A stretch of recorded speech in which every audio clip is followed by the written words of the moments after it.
السلام علیکم ورحمۃ اللہ وبرکاتہ. الحمد للہ رب العالمین والصلاة والسلام علی سید الانبیاء والمرسلین محمد وآلہ واصحابہ اجمعین. اما بعد فاعوذ باللہ من الشیطان الرجیم. بسم اللہ الرحمن الرحیم. ان اول بیت وضع للناس للذی ببکۃ مبارکا وہدی للعالمین فیہ آیات بینات مقام ابراہیم ومن دخلہ کان آمنا وللہ علی الناس حج البیت من استطاع الیہ سبیلا ومن کفر فإن اللہ غنی عن العالمین. صدق اللہ مولانا العظیم. بزرگان محترم، یہ مہینے حج والے مہینے کہلاتے ہیں. شوال کا مہینہ، ذی قعدہ کا مہینہ اور ذی الحج کے 10 دن یہ وہ مہینے ہیں جن کو حج کے مہینے کہا جاتا ہے. اللہ رب ذوالجلال نے کعبۃ اللہ کو بنایا. یہ وہ پہلا گھر ہے جو عبادت کا گھر ہے.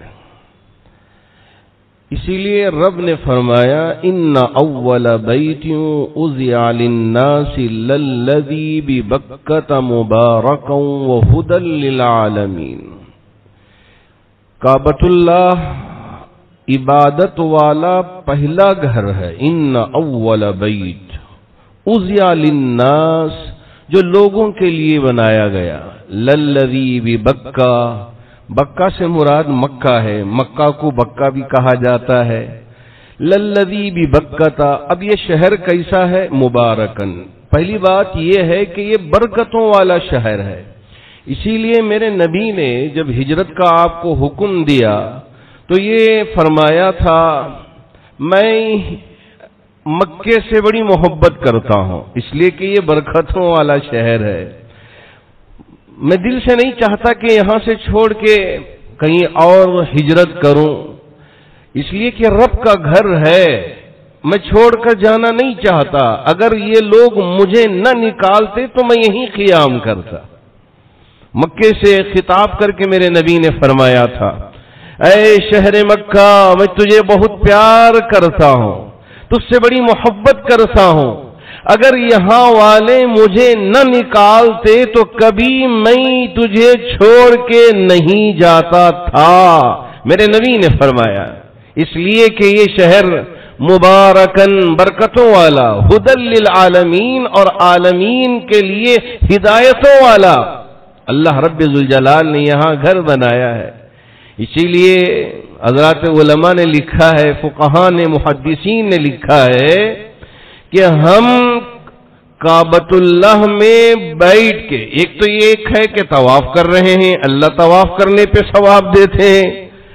اگر طواف بھی نہیں کر رہے ہیں، نماز بھی ادا نہیں کر رہے ہیں، قرآن کی تلاوت بھی نہیں کر رہے ہیں، درود بھی نہیں پڑھ رہے ہیں، ذکر بھی نہیں کر رہے ہیں، میرے نبی نے کیا فرمایا کہ اگر بندے مومن حسرت کی نگاہ سے رب کے بنائے ہوئے اس کعبے کو اگر دیکھتا ہے میرا رب اس پر بھی اجر عطا کرتا ہے.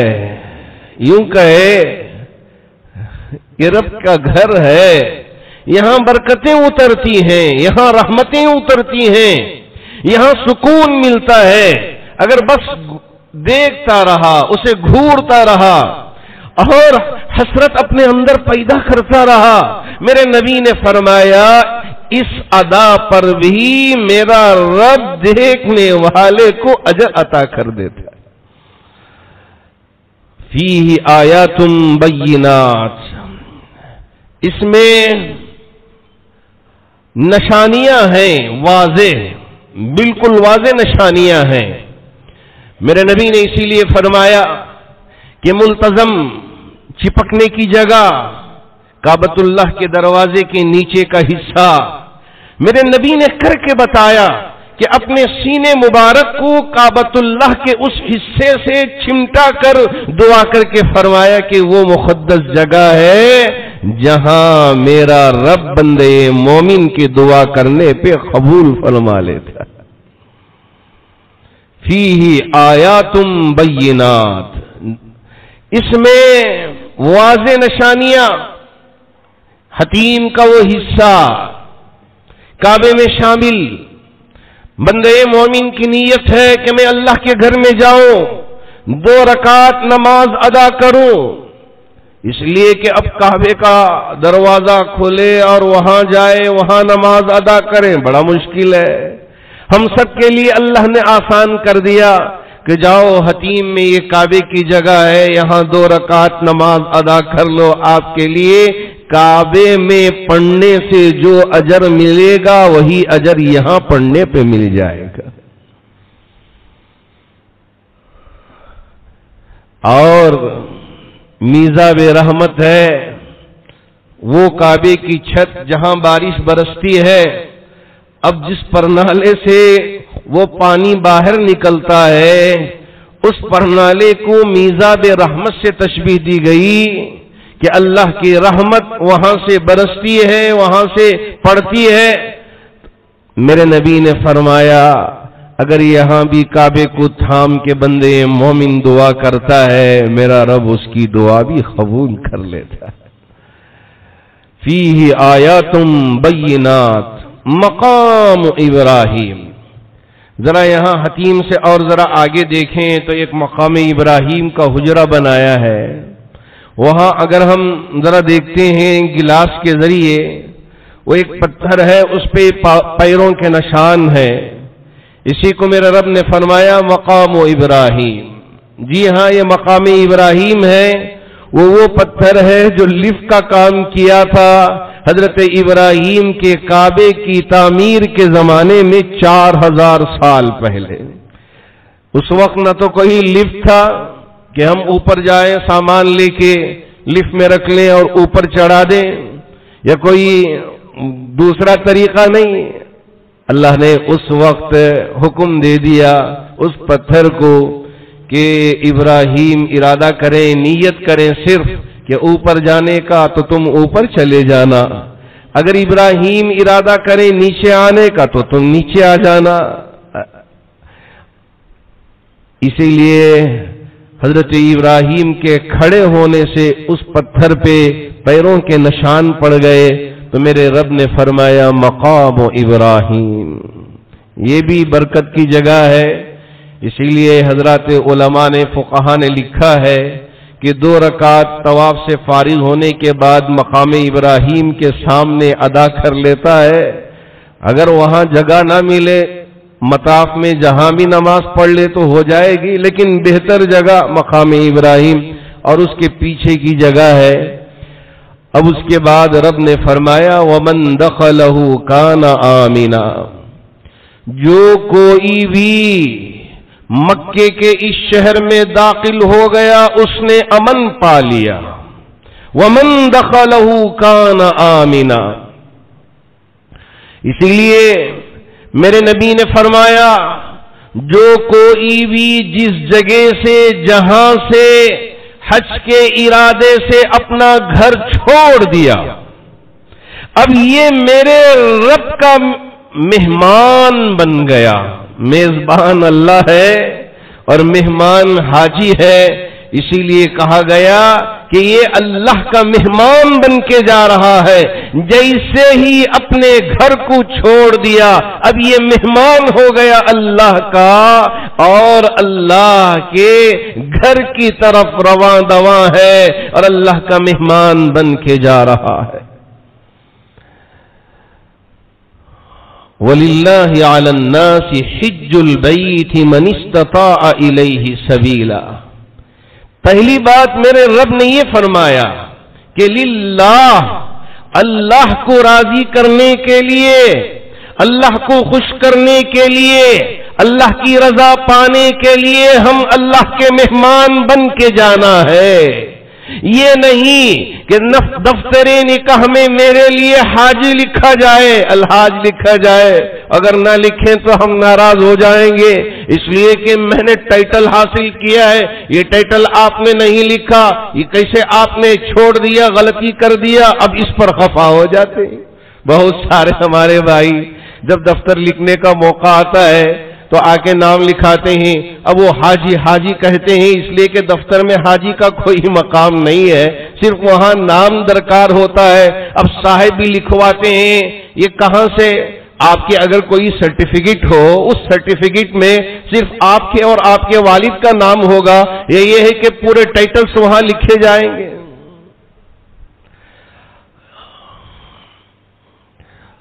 ہم حج کے لیے جا رہے ہیں، اللہ کے مہمان بن کے جا رہے ہیں، مقصد یہ ہو کہ میرا رب مجھ سے راضی ہو جائے، وللہ، اللہ کے لیے، اللہ کی رضا پانے کے لیے، اللہ کی خوشنودی حاصل کرنے کے لیے ہم حج کے لیے جا رہے ہیں، ارکان ادا کرنے کے لیے جا رہے ہیں۔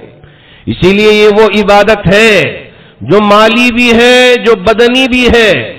اب ہم نماز پڑھتے ہیں، صرف بدنی عبادت ہے، اس میں پیسوں کا کوئی خرچ نہیں ہے کہ آپ نماز ادا کریں تو پیسے بھی خرچ کریں، آپ کے پیسے بھی خرچ ہوں گے۔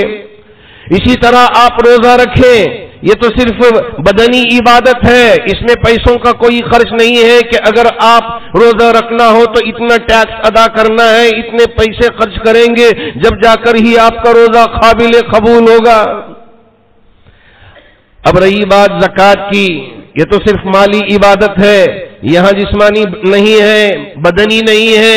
آپ بیٹھے، کوئی آیا، آپ نے پیسہ دے دیا اور آج زکوٰۃ کی نیت کر لی، زکوٰۃ ادا ہو گئی، یہاں بدن کا کوئی استعمال نہیں ہوگا۔ لیکن حج ایک ایسی عبادت ہے، ایسی فرضیت ہے کہ جس میں بدنی عبادت بھی ہے، ایسا نہیں ہے کہ بہت آرام سے بیٹھ جائیں گے حج ہو جائے گا، نہیں نہیں نہیں، اس میں اسی لیے کہا گیا کہ جوانی کی حالت میں اگر حج کے لیے جاتے ہیں وہ حج بڑا عجیب و غریب اور بہت عجیب و غریب کیفیت اپنے اندر پائے گا۔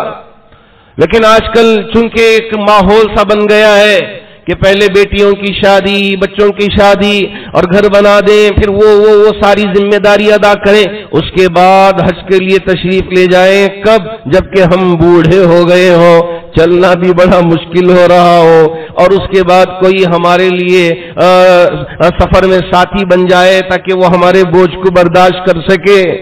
ایسا نہیں ہے، بلکہ اگر ہمارے جسم میں طاقت ہے، میں آپ کو یہ بتاتا چلوں، اگر بیمار ہو گیا حج فرضی نہیں، اور اگر راستے میں رکاوٹ آ گئی جیسے کرونا آ گیا، اب اس کے اوپر حج فرض تھا، اللہ نے مال عطا کیا ہے، صاحب نصاب ہے، خوب مال ہے، کتنا مال ہے، سفر میں جانے کے لیے جتنی ضرورت ہے اتنا مال اس کے پاس ہے، اسی طرح صحت بھی ہے اور آرام سے سفر حج پہ روانہ ہو سکتا ہے، لیکن راستہ پرامن نہیں ہے، جانے کی اجازت نہیں ہے، تو فقہا نے لکھا ہے ایسے شخص پر، مثال کے طور پر یہ انسان اس سال انتقال کر گیا حج کیے بغیر، تو کیا اس کی حج کی فرضیت باقی رہ گئی؟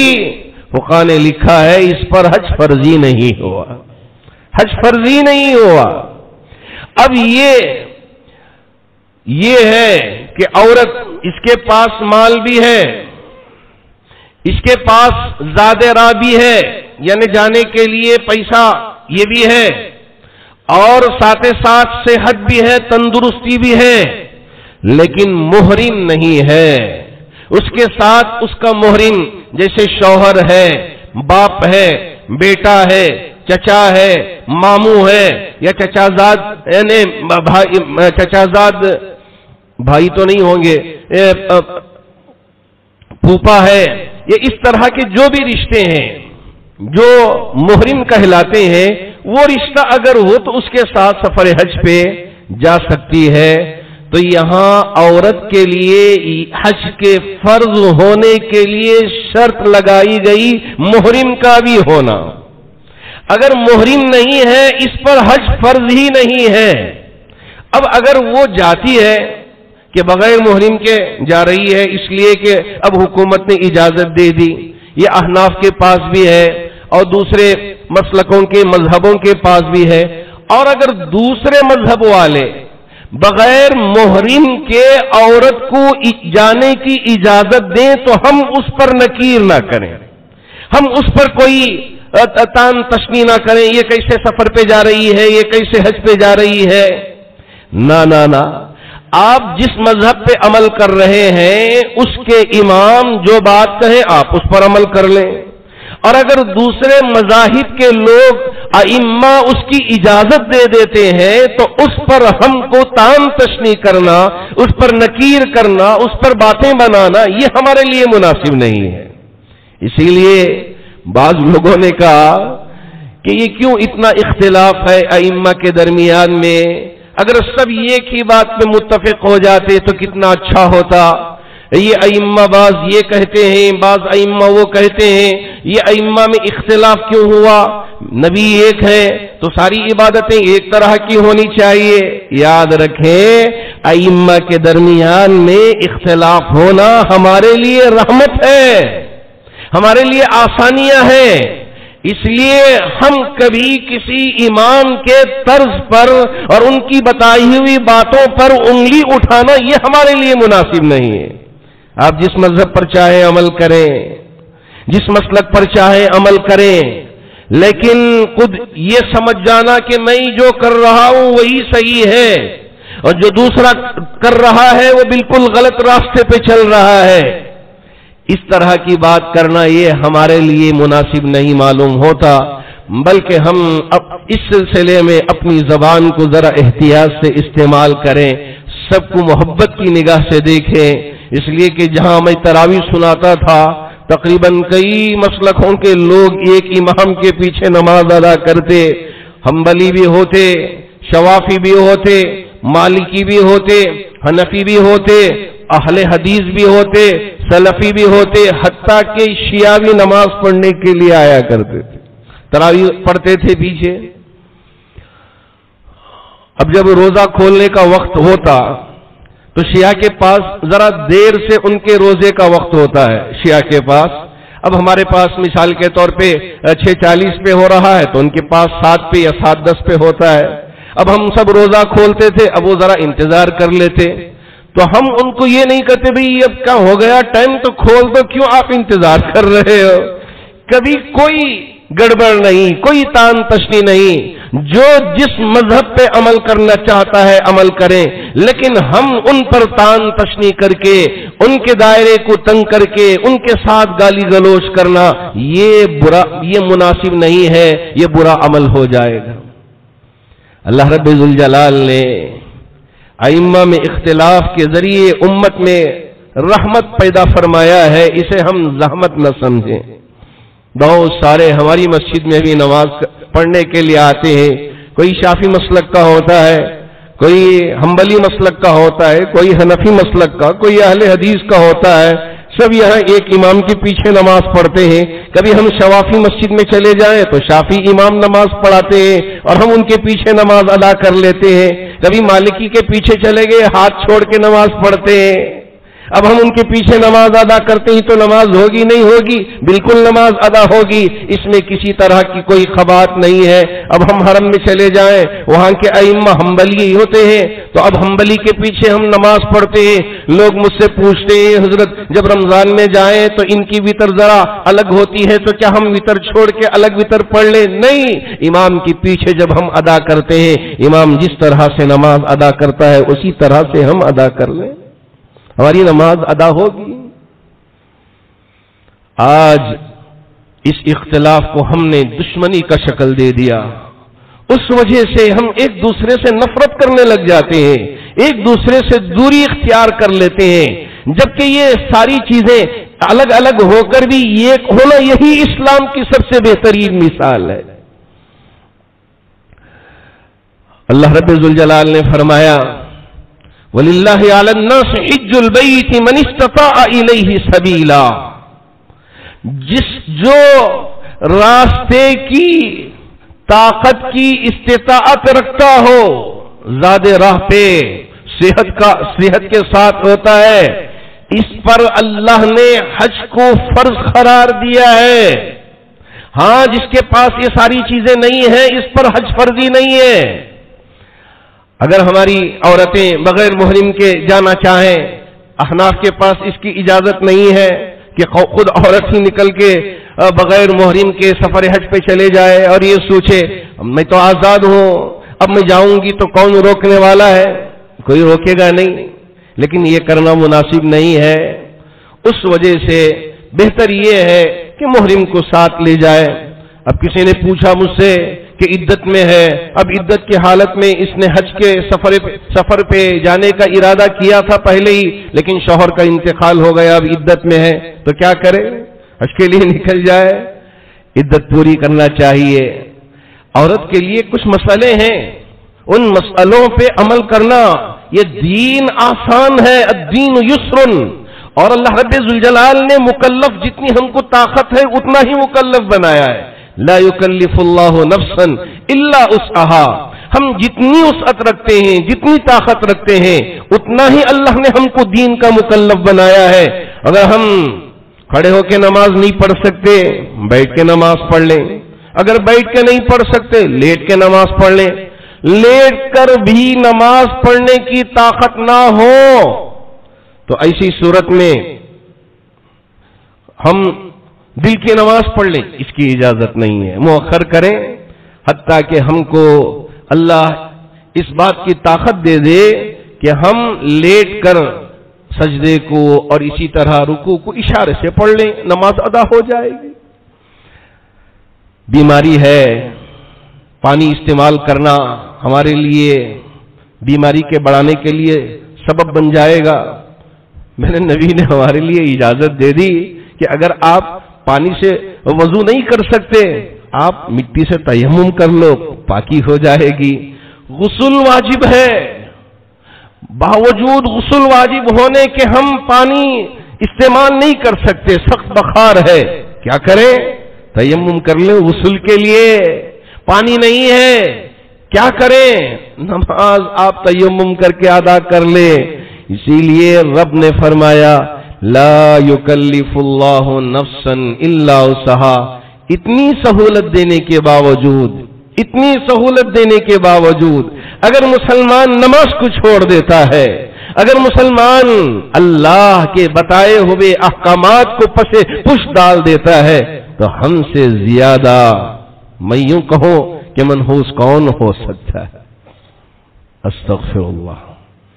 اللہ کرے کہ اللہ ہمیں سمجھ عطا فرمائے۔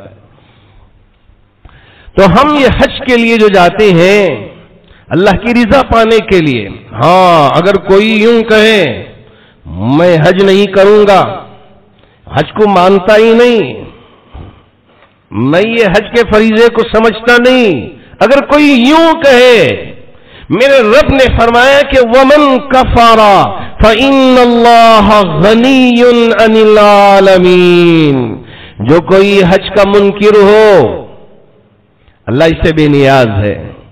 فَإِنَّ اللَّهَ غَنِيٌّ عَنِ الْعَالَمِينَ، اگر کوئی حج کا منکر ہوتا ہے اس سے اللہ کی شان میں کوئی فرق نہیں آئے گا۔ یہ ہمارے لیے بہتر ہے، اگر اللہ نے مال دیا ہے، جسم میں طاقت بھی ہے، صحت بھی ہے، راستہ پرامن بھی ہے، زیادہ راہ بھی ہے، تو ایسی صورت میں اور عورت کے لیے محرم بھی ہے تو جائے حج کریں، اور عاقل بھی ہونا ضروری ہے، بالغ بھی ہونا ضروری ہے۔ اگر کوئی دیوانہ ہے، پاگل ہے، مجنون ہے، باوجود مال ہونے کے اس شخص پر حج ہی فرض نہیں ہے۔ اب بچہ ہے، بالغ نہیں ہے، اب اس کے پاس مال ہے، اب ساری چیزیں ہیں، کیا اس پر حج فرض ہو گیا؟ حج فرض ہی نہیں ہوا۔ حج فرض ہونے کے لیے بالغ ہونا شرط ہے، بالغ ہونے کے بعد دیکھا جائے گا کہ اس کے پاس مال ہے اور ساری شرائط پائی جائیں، اب یہ شخص حج اس پر فرض ہوا، حج کے لیے جانا ہوگا۔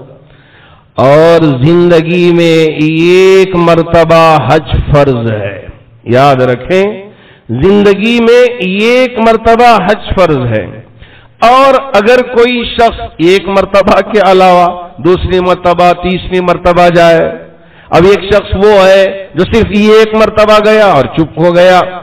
ہم سوچیں کہ بھائی خوب مال دیا ہے اللہ نے، اب یہ اور بار حج کے لیے جاتا تو کتنا اچھا ہوتا.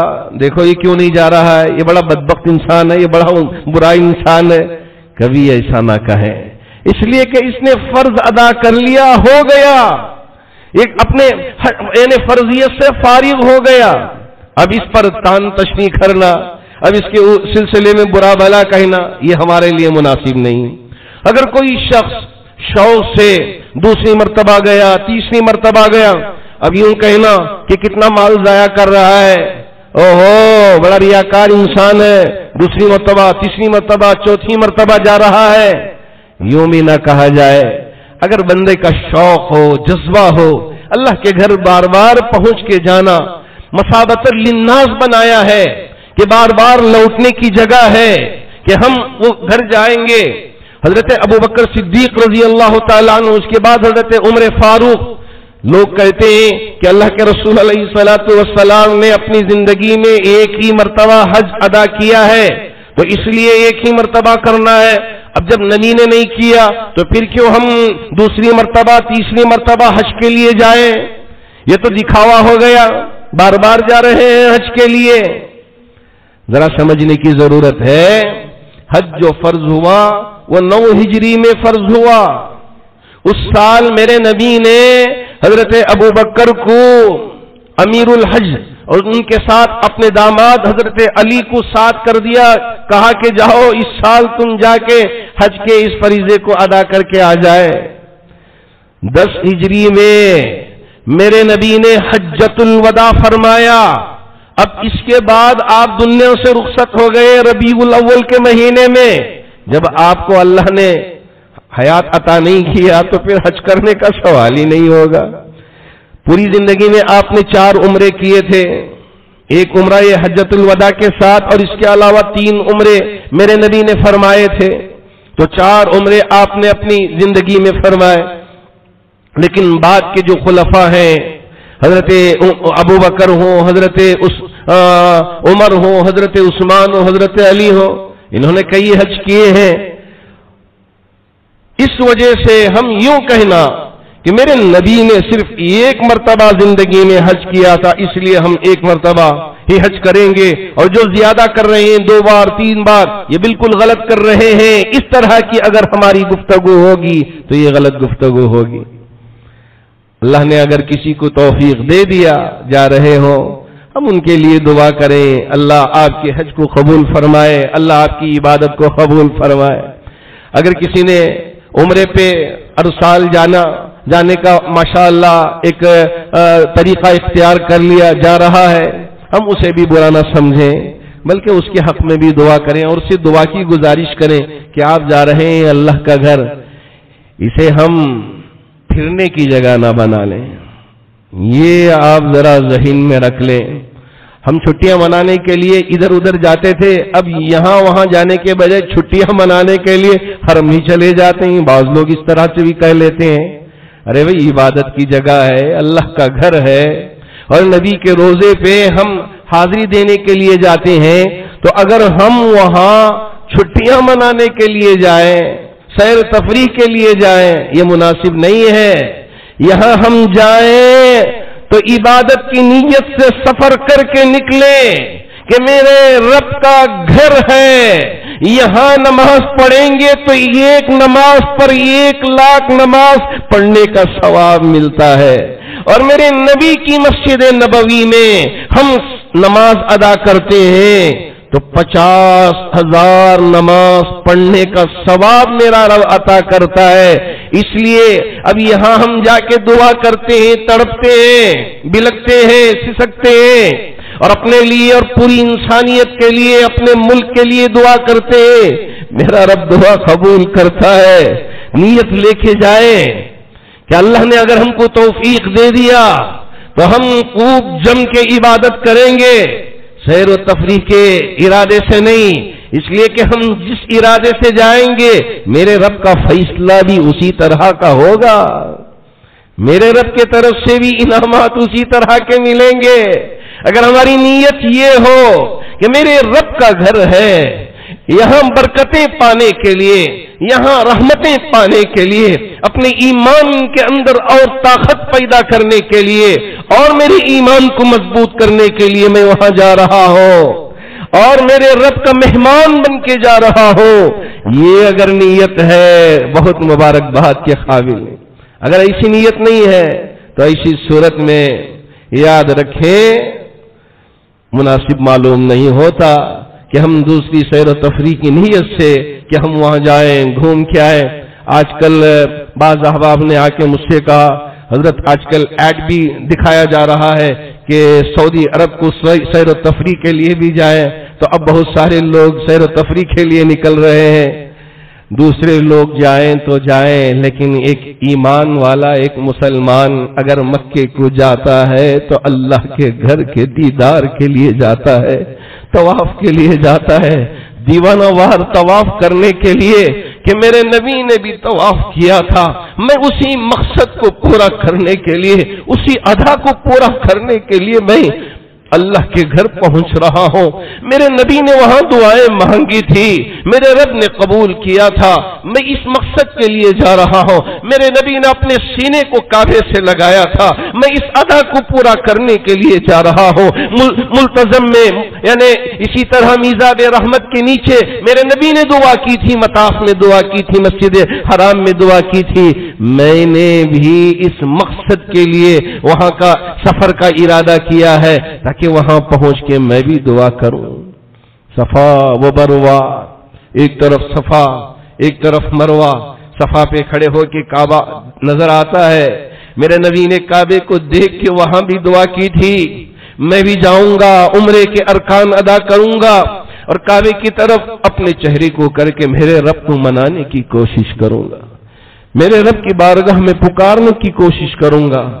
اس مقصد کے لیے اگر ہم جاتے ہیں تو یہ ہمارا مقصد بہت بہت مبارکباد کے قابل ہے۔ اللہ کرے اللہ رب ذوالجلال ہم میں سے جو احباب بھی حج کے لیے جانے والے ہیں نیت پاک و صاف کر کے ہمیں جانے کی اللہ توفیق عطا کرے، سیر و تفریح کے لیے نہیں کہ وہاں بہت بڑا مجمع جمع ہوگا، خرید و فروخت کے لیے نہیں کہ ہم جائیں گے بازاروں میں خوب خرید و فروخت کر کے یہاں لا کے ہم ہدایہ دیں گے اس لیے کہ ہم حج پہ گئے تھے، لالا کے ہم وہ ہدیہ یہ ہدیہ پھوپھی کے لیے، خالہ کے لیے، فلاں کے لیے، فلاں کے لیے، نہ وہاں کی سب سے بہترین چیزیں جو ہیں صرف دو ہیں، ایک زمزم کا پانی ہے، آب زمزم ہے، اور یہ کھجور ہے مدینے کا۔ جی ہاں یہ دو چیزیں دے دیا ہم نے تھوڑا تھوڑا، آج کل پانی لانا بھی بڑا مشکل کر دیا ہے، تو تھوڑا سا بھی پانی زمزم کا اللہ نے ہم کو توفیق دے دیا، نیت کر کے ہم نے پی لیا۔ اللہم انا نسألک علما نافعا وعملا متقبلا ورزقا حلالا طیبا وشفاء من کل داء۔ اس دعا کو ہم نے پڑھ لیا، ساری چیزوں کو میرے نبی نے اس میں جمع فرما دیا، ایک علم نافع اور ایک عملا متقبلا، کہ ایسا عمل اللہ مجھے کرنے کی توفیق دے جو رب کی بارگاہ میں قبول ہو جائے، ورزقا حلالا طیبا، اسی طرح حلال اور پاک رزق میرے لیے دے دے، وشفاء من کل داء، میرے نبی نے فرمایا ہر بیماری سے اس پانی کے ذریعے میرا رب مجھے شفا دے دے۔ نیت کیا، دعا پڑھا، پی لیا، جیسے نیت کرتا ہے میرے رب اسی طرح ہمارے لیے فیصلے بھی کر دیتے ہیں۔ اللہ کرے جو بندگان مومن سفر حج پہ جانے والے ہیں ان کے سفر کو اللہ آسان فرمائے، اور جو جانے کا ارادہ کرتے ہیں اللہ ان کے ارادے میں کامیابی عطا فرمائے، اور جو یہاں رہتے ہیں اللہ ان کے لیے بھی رحمتیں برکتیں نازل فرمائے۔ گویا کہ جانے والے ہم سب کے طرف سے ایک خاصیت بن کے جا رہے ہیں کہ اب ہم سب کے لیے دعا کریں گے، کہاں عرفات میں بھی، مزدلفہ میں بھی، مینا میں بھی اور مطاف میں بھی، اور نبی کی بارگاہ میں پہنچ کر بھی دعائیں کریں گے انشاءاللہ۔ اگر اللہ نے زندگی بخشی تو آئندہ جمعہ حج کے سلسلے میں کچھ ضروری باتیں آپ کی خدمت میں عرض کرنے کی کوشش کروں گا۔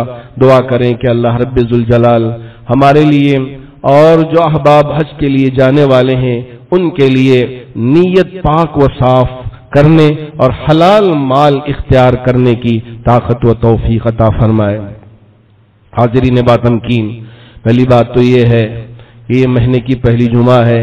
جامع مسجد ٹرسٹ ماشاءاللہ یہاں ایک انتظام کیا ہے کہ ہر مہینے کی پہلی جمعہ ہمارے غریب جو بھائی بہن ہیں ان کی شادیوں کا نظام مصلیان جامع مسجد، اللہ نے جن کو توفیق دی یا ان کی گھروں میں شادیاں ہیں، اپنے بچوں کی جہاں شادیاں کر رہے ہیں وہیں ہمارے غریب بھائی بہنوں کی شادیوں کا بھی ہم انتظام کر لیتے ہیں، تاکہ جہاں یہ غریب جوڑا اچھی زندگی، خوشحال زندگی گزر بسر کرے، اللہ ان کی دعاؤں کی برکت سے میری بیٹی کا گھر بھی اچھا بنا دے، میرے بیٹے کا گھر بھی اچھا بنا دے، خوشگوار زندگی والا گھر بنا دے۔ اس نیت سے بہت سارے احباب میرے پاس لا کے بیت المال میں رقم جمع کرتے ہیں، یا جامع مسجد کے آفس میں ہمارے مینیجر صاحب کے پاس یا سیکریٹری صاحب کے پاس لا کے جمع کرتے ہیں۔ ہر مہینے کی پہلی جمعہ ماشاءاللہ ہم یہاں نکاحوں کا سلسلہ جو شروع کیا ہے وہ چل رہا ہے۔ اب یہاں یہ انشاءاللہ 3 شادیاں ہوں گی۔ دعا کریں کہ اللہ رب ذوالجلال ہماری ان کوششوں کو کامیاب فرمائے اور زنا سے ایک ایک مسلمان کی حفاظت فرمائے، ایک ایک بیٹی کی حفاظت فرمائے، اور نکاح کو جو آسان کیا تھا میرے نبی نے اسی طرح ہم نکاح کو آسان کر کے لوگوں کے لیے بھی آسانیاں پیدا کریں اور قوم کے لیے، امت کے لیے بھی ایک مثال ہم قائم کریں۔ اللہ اس کی توفیق عطا فرمائے۔ اللہ کا شکر ہے کہ ماشاءاللہ جامع مسجد کی ضرورتوں میں آپ برابر تعاون کرتے ہیں۔ ہماری گزارش پر بند مٹھیاں چادروں میں ڈال کے جاتے ہیں۔ یہاں کسی کا نام نہیں ہوتا کہ فلاں صاحب فلاں صاحب، یہاں تو نام کے بغیر اللہ جانتا ہے۔ کرامن کاتبین ہمارے اس عمل کو لکھ رہے ہیں کہ ہم اللہ کی رضا پانے کے لیے بند مٹھی ڈال دیا چلے گئے، لیکن اللہ ضرور اجر عطا کرنے والا ہے۔ یہ سارے ادارے یہ ہماری قوم کو آگے لانے کے لیے یہ سبب بننے والے ادارے ہیں۔ اس کا ساتھ دینا اور اسے آگے لے کے جانا یہ ہماری ذمہ داری ہے۔ ماشاءاللہ مصلیان جامع مسجد بغیر کسی جھجک کے یہاں ڈال کے جاتے ہیں۔ اللہ ہمارے ان تمام بھائیوں کے دینے کو قبول فرما کر، خرچ کرنے کو قبول فرما کر، جتنے بیمار ہیں انہیں شفا عطا فرمائے، جو پریشان حال ہیں ان کی پریشانیوں کو دور فرمائے، جو قرض میں مبتلا ہے ان کے قرض کی ادائیگی کی شکلیں و صورتیں پیدا فرمائے، جو مرحومین دنیا سے رخصت ہو چکے ہیں تمام مرحومین کی بھرپور مغفرت فرمائے۔ آمین۔ وآخر دعوانا ان الحمد للہ رب العالمین۔